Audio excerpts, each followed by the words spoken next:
Izin Pak Mas Eros Ya. mau bertanya. Saat ini saya pegang TIN di harga 955 rata-rata average. Mengutip artikel mengutip artikel Mas Eros kemarin tanggal rilis tanggal 19 Februari ya.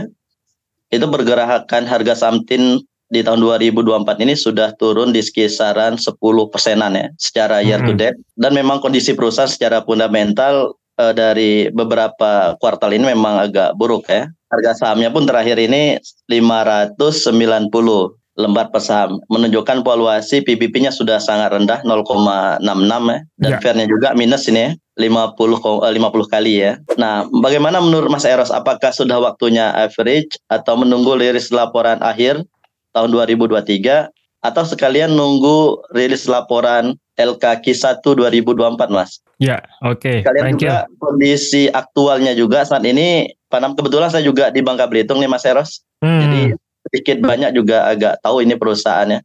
Tetapi ada kasus hukum juga ini, ada mantan direktur keuangan, manajer keuangan dan mantan direktur utama menjadi tersangka di Kejaksaan Agung. Apakah itu juga menjadi pertimbangan untuk GCG, Mas? Mungkin itu pertanyaan saya. Terima kasih, Mas. Ya, oke, Pak Thohir. Terima kasih pertanyaannya. Kebetulan TIN sebenarnya tidak masuk dalam watchlist ya, tapi memang dibikin artikel oleh kawan-kawan nih. Jadi, apakah menarik atau tidak? Menurut saya tetap tunggu rilis laporan keuangan full year-nya, Pak. Karena memang kalau kita bicara mengenai komoditas ya, sekarang komoditas ini semua lagi di bawah nih. Bahkan IMCO kemarin ya, kita bicara mengenai nikel, semua sedang di bawah. CPO juga di bawah, termasuk juga timah dan sebagainya, semua di bawah. Kenapa emiten-emiten komoditas ini masih di bawah? Karena memang kondisi global tahun 2023 kemarin itu memang nggak bagus. Ya, nggak bagus, inflasi tinggi, suku bunga tinggi, kemudian perekonomian melambat,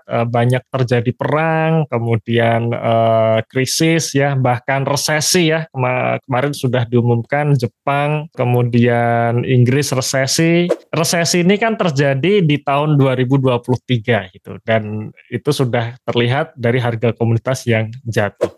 Sering kali kita dengar bahwa timing yang tepat untuk masuk di sektor komoditas ya saat kondisinya di bawah gitu ya. Jadi itulah kenapa kita sudah mulai melirik-lirik ya saham-saham komoditas.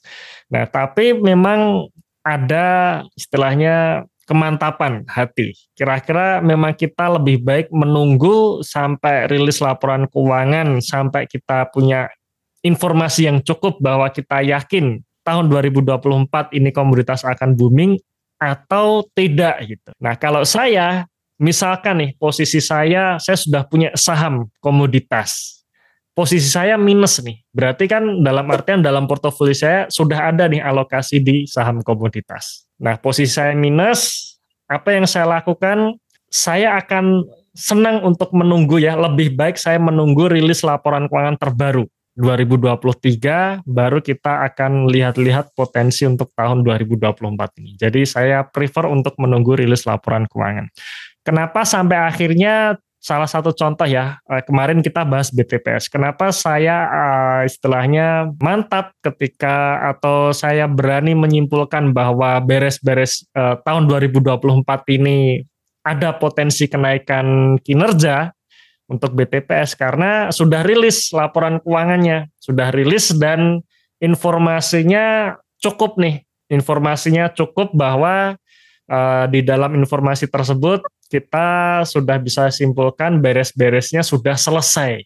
Tinggal 2024 ini menikmati cuannya. Nah, makanya disitulah kita punya informasi yang cukup, kita berani untuk melakukan averaging down. Termasuk juga saham-saham yang lain ya, saham-saham yang lain termasuk komoditas ini prefer untuk menunggu rilis paling tidak full year 2023 keluar, dan biasanya full year rilis laporan keuangan keluar itu disertai dengan press release kan ya, nanti kita bisa baca-baca tuh press release dari manajemennya seperti apa. Mengenai GCG Pak, GCG untuk direktur yang kena kasus ya. Kalau BUMN, kalau saya menganggap seperti ini, BUMN ketika manajernya itu kena kasus, itu dengan cepat bisa diganti. Itu dalam artian kalau GCG jelek, terbukti jelek, dia dipecat ganti yang baru, dan biasanya ganti yang baru ini lebih fresh kan ya, lebih fresh, lebih punya harapan untuk memperbaiki kinerja perusahaan ya. Berbeda kalau kita bicara perusahaan swasta atau perusahaan keluarga. Kalau perusahaan keluarga, manajernya direkturnya atau bahkan ownernya kena kasus, ya tetap akan dipertahankan, dia tetap jadi pemiliknya gitu ya, dia tetap jadi pemiliknya yang nggak bisa diapa-apain gitu. Jadi kalau menurut saya untuk BUMN nggak masalah sih ya, nggak masalah direkturnya kena kasus, udah diganti kan ya, udah dipecat diganti dengan yang baru, harapannya pun itu bisa lebih fresh ya. Contohnya misalkan seperti salah satu saham yang kita bahas GMFI ya, anak dari Garuda ya. Garuda GMFI dulu manajemennya memang jelek, itu laporan keuangan dimanipulasi kan ya dan sebagainya. Nah, terbukti jelek, udah diganti dengan yang baru. Yang baru ini bagus, dia memang concern kepada profitabilitas, concern dengan cash flow dan sebagainya. Nah, ini menjadi baik gitu ya. Jadi kalau menurut saya BUMN itu mengenai GCG sih nggak masalah sih ya. Jadi itu Pak, mungkin pendapat saya Pak Thohir tentang saham TINS ya. Mungkin nanti bisa di-share lagi kawan-kawan tentang analisanya TINS yang sudah ditulis. Ya Mas, terima kasih Mas Eros, Mas Rian, terima kasih. Terima kasih Pak Thohir. Terima kasih Pak. Oh ya, mungkin agak sedikit menambahkan juga itu Pak terkait kinerja TINS-nya. Karena kemarin yang bahas saya juga itu. Oh iya. Wah nih, silakan Pak Rian, gimana Jadi Mas kalau terkait TINS itu kan memang kinerjanya benar-benar jatuh ya itu Pak. Dari sisi produksi, kemudian penjualan ekspornya itu juga jatuh, dan laba bersihnya pun juga turun. Karena biaya untuk melakukan produksinya itu juga masih cukup tinggi seperti itu Pak. Nah kalau dari sisi produksi, itu karena adanya pertambangan ilegal ya, yang berjalan di operasinya TINS. Nah itu dari manajemen juga bilang kalau ada dampak dari situ Pak. Nah kalau dilihat dari public disclosure-nya atau dari rilis perusahaan, itu memang produksinya turun dari situ Pak. Nah kemudian ada juga kenapa kok penjualannya itu mengalami penurunan, yaitu karena harga jualnya turun ya, yang dimana persediaan di London Metal Exchange-nya itu ya cukup banyak Pak. Kemudian konsumen timah terbesar itu juga di Cina, dan di Cina sekarang kan kondisinya juga masih kurang bagus. Nah itu juga jadi penyebab kenapa kok dari sisi produksi, penjualan, dan laba bersihnya juga turun. Nah itu mungkin sih Pak tambahannya terkait TINS ini. Ya seperti itu ya, Pak. Mas Rian, langsung dengan penulisnya kemarin tuh ya. Ya karena memang kebetulan untuk artikel-artikel yang kita tampilkan di baik itu di Instagram, di website juga kita itu memang kita tim ya, jadi ada tim. Kalau memang saya sendiri, fokus saya memang di investor portfolio itu sudah pasti kalau itu saya akan update terus ya. Jadi silahkan nanti teman-teman buat join di investor portfolio. Ini ada juga nanti rencana program lifetime-nya juga ya di investor portfolio.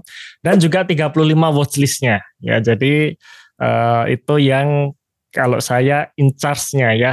Dan kebetulan kalau memang artikel ada tim, cuman tim yang saya pilih ini juga tim-tim yang sangat bagus ya, bahkan analisanya sering juga lebih dalam juga, lebih oke juga ya, jadi nggak masalah gitu.